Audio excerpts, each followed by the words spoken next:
Assalamualaikum warahmatullahi wabarakatuh.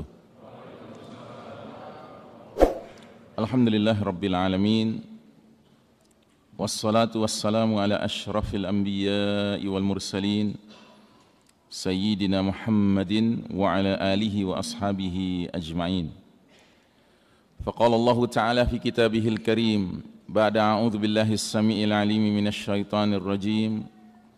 Ya ayyuhalladzina amanu taqullaha haqqa tuqatihi wa la tamutunna illa wa antum muslimun. Hadirin jamaah kaum muslimin muslimat rahimakumullah. Alhamdulillah malam hari ini kita bersyukur nikmat yang sangat istimewa yaitu nikmat iman dan Islam masih Allah curahkan kepada kita bersama, sehingga hidup kita menjadi lurus, menjadi terang, menjadi benar, menjadi selamat di dunia dan di akhirat. Dan kita bersyukur juga nikmat sehat walafiat masih Allah curahkan kepada kita, sehingga berbagai urusan dan kewajiban dapat kita tunaikan. Mudah-mudahan segenap kegiatan kita, baik amal saleh maupun amal ibadah, senantiasa diterima Allah Subhanahu wa Ta'ala. Salawat salam sejahtera setinggi-tingginya apresiasi dan penghargaan kita doakan kepada Allah semoga terlimpah kepada manusia pilihan, Imamul Muttaqin, pemimpin orang-orang bertakwa, sekaligus qaidil mujahidin, panglima para mujahid yang sejati, Nabiullah Muhammad sallallahu alaihi wasallam, keluarganya, sahabatnya dan para pengikutnya yang setia hingga akhir zaman, dan semoga kita termasuk umatnya yang dirahmati Allah Ta'ala, amin ya rabbal alamin. Kita berharap juga kepada Allah Ta'ala semoga majelis ini menjadi majelis ilmu yang diberkahi Allah Ta'ala. Para malaikat turut hadir mendoakan ampunan Allah untuk kita yang menuntut ilmu semata-mata mengejar ridhonya. Dan semoga ilmu yang kita terima memang ilmu yang bermanfaat dunia dan di akhirat. Malam hari ini seperti yang sudah diumumkan oleh Syekhuna Abdurrahman Baraja hafizahullah, kita akan mengangkat salah satu tema mengenai kajian akhir zaman, ya. Dan tema ini berkenaan dengan zuhur Al-Mahdi, hadirnya Al-Mahdi, ya. Sebuah tema yang sangat penting dan sudah sepantasnya setiap orang yang mengaku beriman merindukan Al-Mahdi. Karena Al-Mahdi ini bukan nama seseorang, tetapi Al-Mahdi ini julukan, gelar. Artinya seorang laki-laki yang mendapat petunjuk dari Allah dan seorang laki-laki yang ditunjuk oleh Allah. Ditunjuk untuk apa? Ditunjuk untuk memainkan peranan sebagai Amirul Mukminin fi akhir zaman, pemimpinnya orang beriman di akhir zaman. Kehadiran Al-Mahdi akan menjadi peristiwa yang sangat penting karena dia akan menandai sebuah perubahan dan perpindahan babak perjalanan umat Islam dari situasi yang sebelumnya penuh dengan kezaliman dan kesewenang-wenangan menjadi situasi yang penuh dengan keadilan dan kejujuran. Nah, saudaraku rahimakumullah, satu hal yang harus diingat, tidak dibenarkan karena Al-Mahdi belum datang, lalu kemudian kita dengan alasan menanti kehadiran Al-Mahdi, lalu kita tidak berbuat kebaikan. Kita kemudian menunggu secara pasif dan bahkan tidak melakukan peningkatan keilmuan, peningkatan amal. Ini adalah satu pandangan yang keliru. Kehadiran Al-Mahdi adalah kehadiran yang jadwalnya Allah yang Maha Tahu. Namun berdasarkan berbagai hadis-hadis yang Nabi sallallahu alaihi wasallam sampaikan kepada kita, maka kita diberikan tanda-tanda. Sebagaimana tanda-tanda menjelang kiamat, maka tanda-tanda menjelang hudur Al-Mahdi juga ada. Nah, saudaraku rahimakumullah, sebelum kita masuk kepada Al-Mahdi, perlu disadari bahwa alamatus sa'ah, tanda-tanda kiamat itu menurut para ulama kita terbagi menjadi dua kelompok. Ada yang disebut alamatus sughra, tanda-tanda kecil, dan ada yang disebut alamatul kubra, tanda-tanda besar. Tanda-tanda kecil jumlahnya sangat banyak dan umumnya datang lebih dahulu.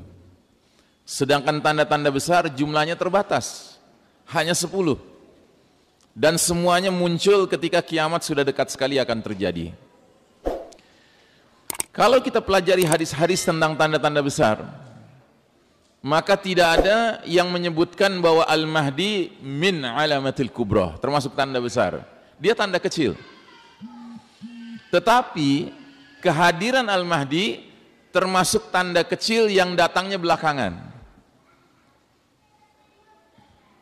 Jadi kehadiran Al-Mahdi ketika tanda-tanda besar sudah mulai bermunculan, di sela-selanya terjadilah zuhur Al-Mahdi, kehadiran Al-Mahdi.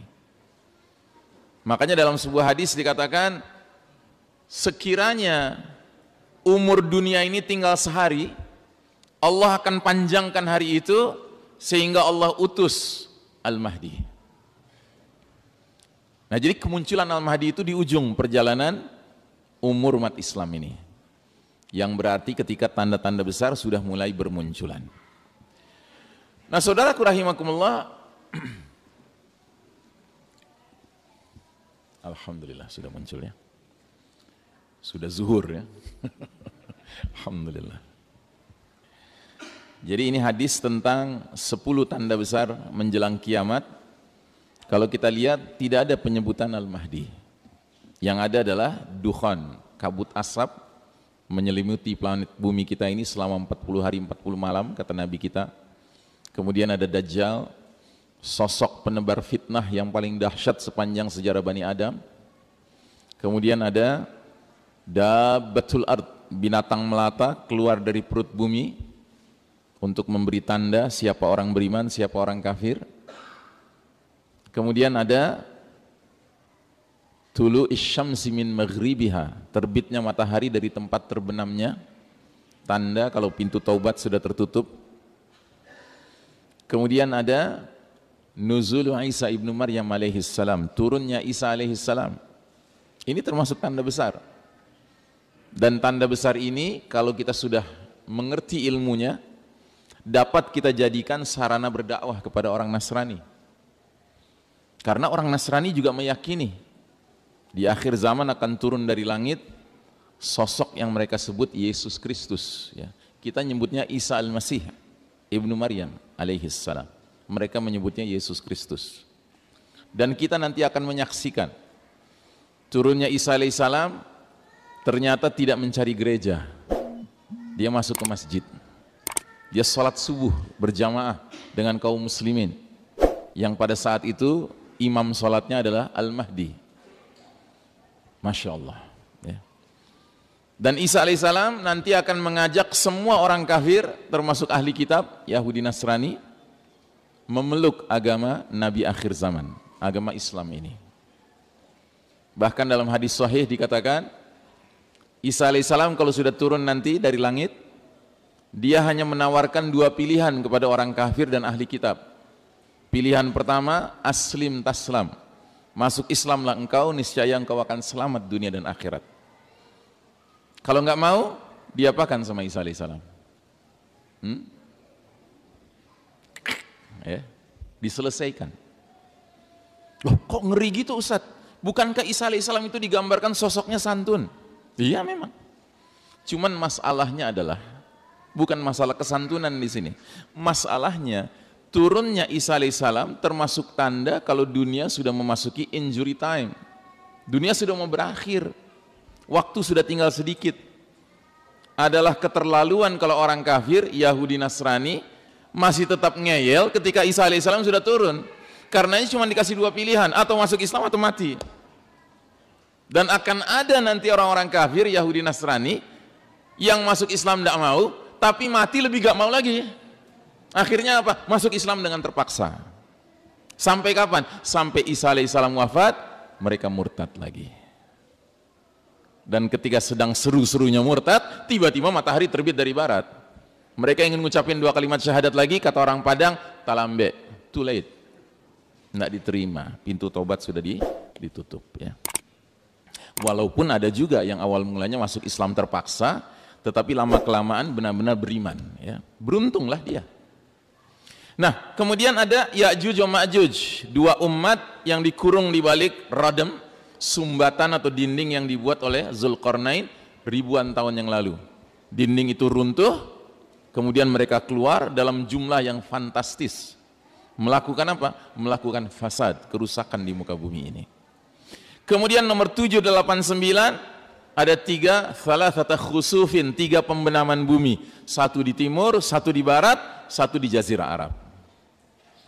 Dan yang ke-10, api keluar dari Yaman menggiring manusia ke tempat mereka berkumpul untuk mengalami dahsyatnya peristiwa kiamat. Ya. Ada disebut Al-Mahdi? Dari 10 tanda itu ada? Tidak ada. Ya. Tidak ada penyebutan Al-Mahdi. Karenanya Al-Mahdi bukan tanda besar, dia tanda kecil. Namun kemunculannya, kehadirannya ketika tanda-tanda besar sudah mulai bermunculan. Nah, saudaraku rahimakumullah, para ulama mempunyai perbedaan pendapat mengenai kronologi, mengenai urutan 10 tanda besar ini. Jadi mereka mengatakan bahwa hadis-hadis tentang 10 tanda besar yang diuraikan Nabi SAW tidak otomatis menyebutkan urutannya. Sehingga terjadi perbedaan pendapat di kalangan ulama mengenai urutannya. Yang mereka sepakati hanya satu, bahwa tanda nomor 10 dalam hadis ini, api keluar dari Yaman menggiring manusia ke tempat berkumpul untuk mengalami dahsyatnya kiamat, adalah tanda besar yang paling akhir. Itu disepakati. Tetapi nomor 1 sampai 9, mana urutannya, itu ada perbedaan pendapat. Ya. Dan saya termasuk mengacu kepada urutan yang diijtihadkan oleh seorang penulis kitab yang bernama Dr. Muhammad Ahmad Al-Mubayyad. Beliau mengarang kitab yang judulnya panjang dalam bahasa Arabnya. Judulnya Al-Mawsu'atu fil Fitani wal Malahim wa Asyratus Sa'ah, yang kalau diterjemahkan lengkapnya ensiklopedi fitnah-fitnah, ya, peperangan-peperangan dan tanda-tanda akhir zaman. Namun oleh sebuah penerbit di Jawa Tengah diterbitkan dengan judul yang gampang diingat, Ensiklopedi Akhir Zaman. Ya. Saya sangat menganjurkan Bapak dan Ibu membaca buku ini.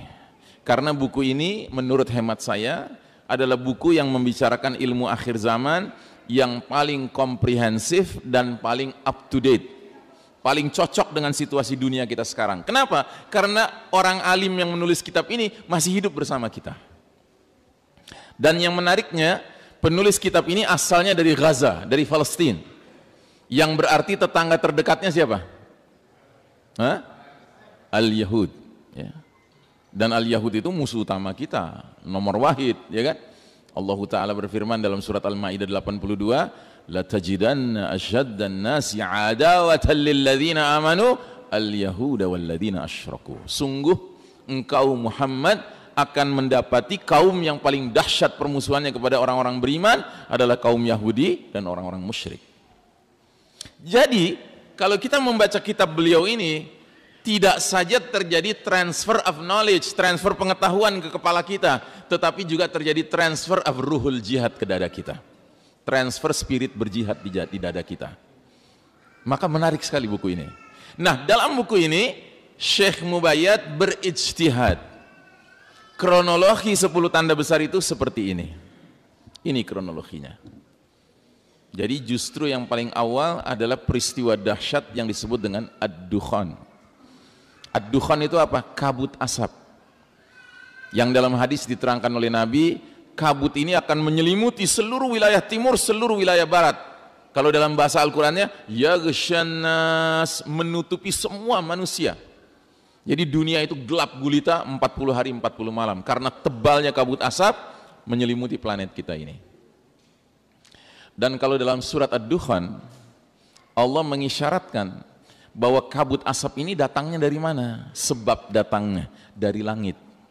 Fartaqib yawma ta'tis sama'u bidukhanin mubin. Tunggulah hari ketika langit mendatangkan kabut yang nyata. Ya.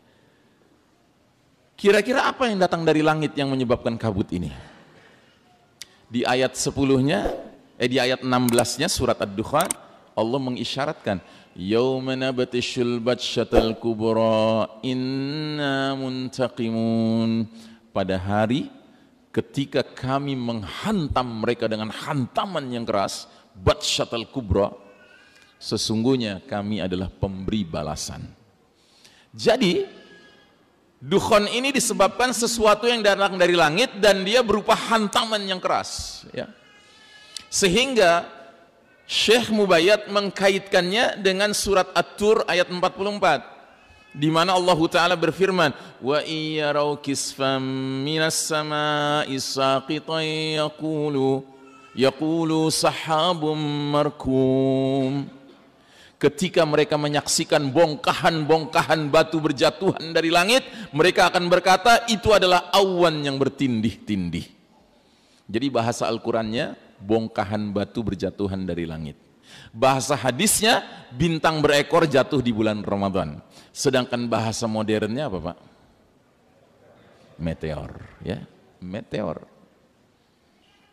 Jadi dukhon ini disebabkan oleh meteor besar menabrak planet bumi, tapi karena planet bumi diciptakan oleh Allah ada perisainya, ada tamengnya yang disebut lapisan atmosfer, maka meteor yang besar itu pecah, ya. Cuman pecahannya tetap lolos, menabrak daratan dan ada yang menabrak lautan. Dan menurut ilmuwan, yang lolos itu akan ada yang ukurannya garis tengahnya 2 km, Pak. Bayangkan batu ukuran garis tengah 2 km, ya, kira-kira berapa kalinya lapangan bola itu 2 km? Kalau satu lapangan bola kan 100 meter ya kalau saya tidak salah, ya.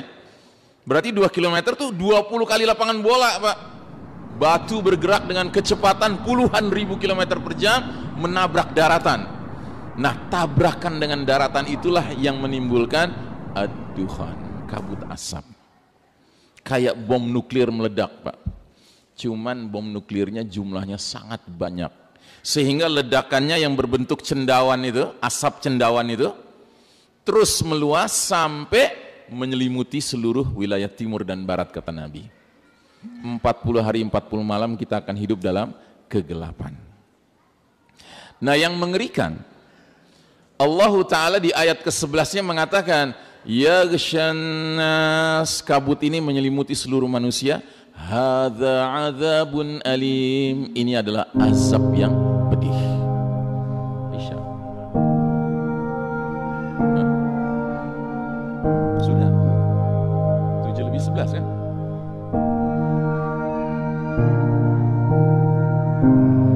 Satu menit lagi. Baik. Nah, jadi Allah mengatakan dukhon ini azab yang pedih. Nabi menerangkan, azab yang pedih bagi siapa? Bagi orang kafir dan orang munafik. Bagi orang beriman yang terpapar dukhon, kata Nabi, mengalami zukmah, pilek atau flu. Tapi kalau bagi orang kafir, ini Isya, ya. Baik, jamaah sekalian rahimakumullah, alhamdulillah, kita lanjutkan. Jadi Allah mengatakan dukhon ini merupakan azabun alim, azab yang pedih. Dalam hadis Nabi mengatakan, bagi orang beriman yang terpapar kabut asap dukhon ini, mereka mengalami zukmah, pilek atau flu. Tapi bagi orang kafir dan munafik yang terpapar dukhon ini, mereka akan membengkak tubuhnya dan akan keluar cairan-cairan dari lubang telinga, lubang hidung, lubang duburnya. Bahkan Ibnu Umar, putranya Umar bin Khattab radhiyallahu anhuma, mengatakan, ketika kabut asap ini masuk ke telinga orang-orang kafir dan munafik, mereka akan merasakan kepala mereka seperti kepala hewan yang terpanggang, ya. Jadi mereka mengalami azab. Karenanya tokoh Dajjal yang merupakan tokoh kafir, yang menurut Syekh Mubayyad munculnya urutan kelima dari 10 tanda besar, ya, yang berarti Dajjal mengalami dukhon.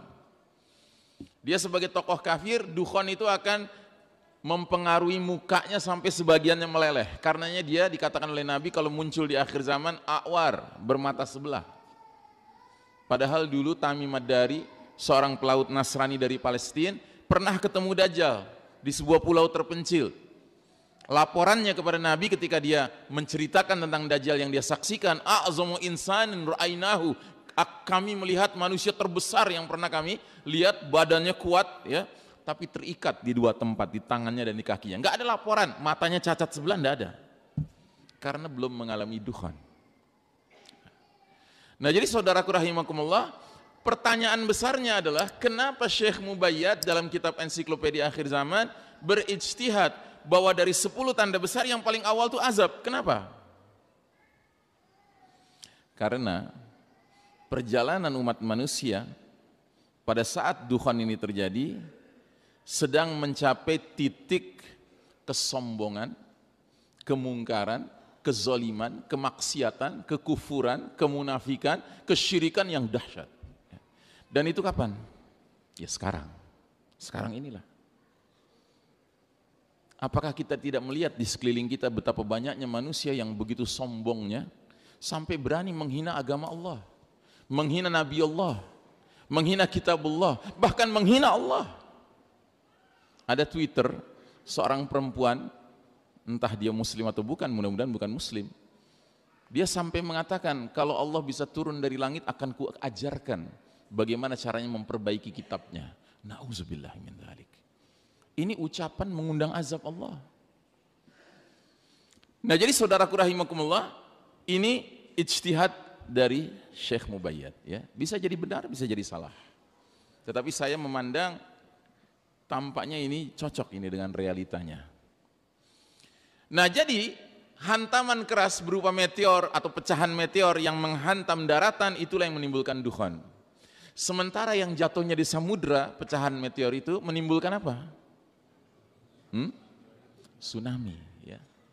Tapi tsunaminya bukan tsunami yang kelasnya dinding airnya 5 meter, 10 meter, 15 meter, 30 meter, tidak, ratusan meter. Menurut ilmuwan, kalau memang ada bongkahan meteor jatuh ke Samudra Pasifik misalnya, maka dinding air tsunaminya itu akan mencapai 235 meter, Pak. Dia bergerak ke kanan, bergerak ke kiri. Dia akan menghantam wilayah barat, Amerika Utara, Amerika Selatan, dan wilayah timur, Asia bagian timur. Sehingga wilayah itulah yang dikhawatirkan mengalami pembenaman bumi di timur dan pembenaman bumi di barat. Ya. Mari kita lihat gambarannya ya. Jadi kalau dia jatuhnya di tengah-tengah Samudra Pasifik, maka bergeraklah mega tsunami itu, tsunami yang dahsyat itu ke kanan menghantam daratan sebelah barat, Amerika Utara, Amerika Selatan. Yang bergerak ke kiri dia menghantam wilayah Asia Timur. Sehingga tanpa bermaksud memastikan, kita khawatir tanda besar pembenaman bumi di timur dan di barat itu akan menenggelamkan wilayah seluas ini. Di sebelah timur wilayah ini terbenam. Di sebelah barat wilayah ini terbenam. Ya. Saya tekankan ya, tanpa bermaksud memastikan. Ini dugaan, ya kan? Cuman dugaan ini beralasan. Alasannya adalah hadisnya mengatakan pembenaman itu di timur dan di barat. Ini wilayah timur, ini wilayah barat, ya kan? Gitu. Terus yang kedua, kita tidak temukan hadis-hadis mengenai perang-perang di akhir zaman menyebutkan keterlibatan negara-negara ini, nggak ada disebutkan. Nggak ada perang akhir zaman menyebut negara Cina terlibat di dalamnya, nggak ada. Negara Jepang nggak ada disebut. Amerika nggak ada disebut. Ya. Mana lagi? Ya. Makin ke selatan ini kan Vietnam, Kamboja, Malaysia, Australia, Selandia Baru, termasuk negeri ini nih. Negeri apa ini? Hah? Ya. Nggak ada disebut terlibat dalam perang-perang di akhir zaman. Ya Ustadz, tentu aja nggak disebut. Mana ada di zaman Nabi Amerika, mana ada di zaman Nabi istilah negara Jepang gitu. Nanti dulu. Ada hadis mengatakan, Nabi bersabda, kelak nanti kalau perang antara kaum muslimin dengan Yahudi, maka kaum muslimin akan berada di sebelah timur Nahrul Urdun, Sungai Jordan. Dan Yahudi akan berada di sebelah barat dari Nahrul Urdun, Sungai Jordan. Anda tahu, waktu Nabi menyampaikan hadis ini, Para sahabat heran, apa itu Urdun, apa itu Jordan? Nggak ngerti mereka, karena zaman itu belum ada Jordan, Pak. Kita sekarang ngerti. Artinya apa? Nabi itu jangan ditanya, dia tahu tidak tahu tentang Amerika. Ya jelas tahu kalau dikasih tahu sama Allah. Tapi dengan tidak adanya hadis itu, kita perlu menduga kuat, jangan-jangan Amerika pada masa itu sudah nggak ada. Karena apa? Terbenam. Dan tentu pengertian terbenam bukan seluruhnya, daratan tingginya, puncak-puncak gunungnya mungkin masih tersisa. Ya. Termasuk wilayah Indonesia yang kita cintai karena Allah ini. Maka kalau ada di antara Anda yang berpikir, wah kalau gitu kita harus siap-siap.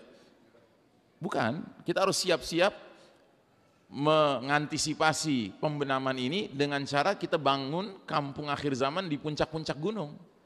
Misalnya kita ke Merapi gitu ya, silakan. Karena ada hadisnya juga, Nabi bilang, kalau kalian sudah hidup di era fitnah, bawalah hewan kambing kalian, domba kalian ke puncak-puncak gunung, ya kan? Uzlah, kan begitu. Nah cuma harus diingat, kalaupun kita selamat setelah kita bikin kampung akhir zaman di puncak Gunung Merapi misalnya, nantinya kita nggak tinggal lagi di puncak Gunung Merapi, kita tinggal di Pulau Merapi, Pak. Kenapa? Karena sekeliling kita air, ya toh? Itu. Nah terus yang kedua apa yang terjadi? Yang kedua terjadilah significant depopulation, pengurangan populasi planet bumi ini secara signifikan. Banyak orang tewas Pak gara-gara bencana dahsyat ini. Ya bayangkan wilayah ini kan luas, wilayah yang banyak sekali penduduknya ya. Ini banyak sekali penduduknya kan. Apalagi wilayah yang warnanya kuning ini. Negara apa nih? Banyak kan penduduknya. Penduduk dunia total 7 miliar, itu 2 miliar sendiri Pak. Karenanya sebagiannya mulai diekspor paksa ke sini kan. Gitu. Makanya kalau kita ngerti skenario akhir zaman, kita tinggal komentar gimana? Silakan datang ke sini, ahlan wa sahlan, lu bakal terbenam lah. Nah, gitu. Cuma pertanyaannya kitanya kemana? Kan gitu. Nah kitanya harus menjalankan yang dulu Nabi dan para sahabat lakukan. Apa itu? Hijrah. Hijrahnya kemana? Ya ke tempat pemimpin kita akan muncul. Siapa pemimpin kita? Al-Mahdi yang kita sedang bicarakan sekarang ini. Nah Al-Mahdi munculnya di mana? Senayan. Ngimpi kali. Ya. Al-Mahdi muncul awalnya di Mekah. Karenanya nanti akan ada segelintir umat Islam, as-sabiqunal awwalun, yang registrasi ke Al-Mahdinya di Mekah, baiatnya ke Mekah. Tetapi yang kebanyakan umat Islam nanti registrasinya kemana? Ke Syam. Karena Al-Mahdi setelah dari Mekah bertolak kemana? Ke Syam, mendirikan khilafah ala minhajin nubuwah. Dengan ibu kota awalnya Damaskus, ibu kota terakhirnya Baitul Maqdis. Ya. Ini semua ada keterangan-keterangan hadisnya. Ya. Nah jadi saudaraku rahimakumullah, yang berikutnya yang terjadi apa? Global famine, kelaparan mendunia. 40 hari 40 malam dunia diselimuti oleh kabut asap, matahari bersinar nggak bisa menyentuh tanah, akibatnya tanaman, tumbuhan, pohon nggak menghasilkan. Makanya ada dalil mengatakan jika kalian sudah melihat bintang berekor di bulan Ramadan, siapkan makanan sekuat kemampuan kalian. Jadi bintang berekor itu diantara dalilnya mengisyaratkan jatuhnya di bulan Ramadan. Maka mulai sekarang kalau Ramadan akan tiba, tidak sekedar perasaan gembira yang harus ada dalam diri kita, tapi juga perasaan waspada. Jangan-jangan Ramadan ini jatuhnya bintang berekor. Kita tidak tahu kapan jatuhnya, tetapi kalau melihat tanda demi tanda yang bermunculan, it seems to be very close. Kelihatannya sudah dekat sekali jadwalnya. Bahkan tahun lalu, Ramadan tahun lalu, begitu malam terakhir, ya, kita dengar kabar besok 1 Syawal, saya langsung instruksikan istri anak saya semuanya sujud syukur. Alhamdulillah tahun lalu belum jatuh bintang berekor. Karena kami belum siap hijrah. Dan kelaparan mendunia ini berakibat kepada apa? Orang berebut makanan Pak. Sampai apa? Sampai saling berbunuhan. Killings ya. Al-Haraj kata Nabi. Saling berbunuhan, memperebutkan makanan. Nah yang lebih tidak pernah kita duga-duga lagi adalah dampak yang kelima. Terjadinya shutdown of modern technology. Teknologi modern ini berhenti beroperasi Pak. Kenapa? Ya karena batu besar, jatuh dengan kecepatan tinggi, bergesekan dengan udara, tentu menimbulkan induksi besar-besaran. Yang orang barat katakan akan terjadilah fenomena EMP, electromagnetic pulse. Ya, semua benda-benda kelistrikan macet, tidak bisa berguna lagi. Bahkan ahli fisika mengatakan tumbukan batu besar dengan tanah akan menyebabkan zat-zat tertentu sifatnya berubah. Misalnya besi, berubah zatnya menjadi lengket. Sehingga instrumen-instrumen yang terbuat dari besi yang sedikit rumit saja tidak bisa dipakai lagi. Contohnya sepeda, rantainya besi, gearnya besi, nggak bisa dipakai lagi. Bedil, pelatuknya besi, pelurunya besi, nggak bisa dipakai lagi. Dan ini yang dikatakan Nabi sampai 3 kalimat diulang-ulang dalam hadis riwayat Muslim, hadisnya sahih. Nabi bersabda, wa'udtum min haitsu bada'tum wa'udtum min haitsu bada'tum wa'udtum min haitsu bada'tum. Kalian akan kembali kepada kondisi seperti sedia kala. Kalian akan kembali kepada kondisi seperti sedia kala. Kalian akan kembali kepada kondisi seperti sedia kala. Sewaktu Nabi dahulu menyampaikan kepada para sahabat enggak ngerti. Kenapa enggak paham para sahabat? Karena para sahabat enggak pernah mengalami menggunakan komputer, ya, HP, listrik, AC, ya, mobil, motor, pesawat udara, enggak ada. Tapi setelah hadis ini sampai ke zaman kita, kita pakai akal kita merenungkan apa ya maknanya ini. Oh, ini rupanya isyarat akan terjadinya kemacetan operasional teknologi canggih. Nah, yang lebih menarik lagi, Syekh Mubayyad dalam kitab Ensiklopedia Akhir Zaman mengatakan, jika peristiwa ini terjadi Pak, ini bukan keburukan bagi umat Islam, malah ini keberkahan bagi umat Islam. Kenapa? Karena begitu shutdown modern technology terjadi, dia terjadi di seluruh dunia Pak. Akibatnya umat Islam bisa istirahat dari perlombaan mengejar ketertinggalan barat kafir di bidang teknologi. Sebuah perlombaan yang pada hakikatnya nggak akan pernah kita menangkan Pak. Kenapa? Karena barat kafir curang. Mereka nggak rela kita menang. Jangankan menang Pak, setara saja sama mereka nggak boleh kita Pak. Buktinya apa? Kalau putra-putra muslimah berangkat ke Eropa, ke Amerika belajar, ke kampus-kampus mereka, kalau dia brilian nggak diizinkan pulang Pak. Kalau perlu dikasih warga negara sana, ya kan? Disedot otaknya supaya nggak bermanfaat bagi negeri kaum muslimin. Ya, mereka nggak ridho Pak kaum muslimin ini maju di bidang teknologi canggih. Kalau ada negeri muslim punya gagasan bikin pembangkit tenaga listrik nuklir, apa ya dipermudah? Dipersulit Pak. Padahal nggak bermaksud bikin senjata nuklir, cuman pembangkit tenaga listrik nuklir. Jadi dengan kata lain, kata Syekh Mubayyad, kalau ini sudah terjadi, kita dengan barat kafir menjadi setara lagi Pak. Kita mulai dari 00 lagi, kayak ngisi bensin ya. Petugas bensinnya pasti bilang kan 00 ya Pak, gitu ya. Dan kalau situasi itu sudah datang Pak, barulah kaedah semboyannya orang Betawi boleh kita pakai Pak. Lo jual, gue beli, gue borong. Itu. Baru di situ kita bisa pakai. Dengan syarat kita sudah latihan, sudah persiapan. Persiapannya apa? Sederhana. Hadis Nabi sudah kita dengar dari dulu, didiklah anak kalian memanah, berkuda dan berenang. Ya. Dan kita menafsirkan hadis ini harus apa adanya. Jangan sok modern menafsirkannya. Ustadz itu bukan benar-benar memanah, Ustadz belajar nembak. Gitu. Padahal nanti nggak bisa pakai bedil Pak. Padahal nggak ada hadisnya yang menyebutkan nanti Al-Mahdi perangnya pakai AK-47, pakai M16, nggak ada cerita itu. Ya kan, kembali kita menggunakan tombak, pedang, panah.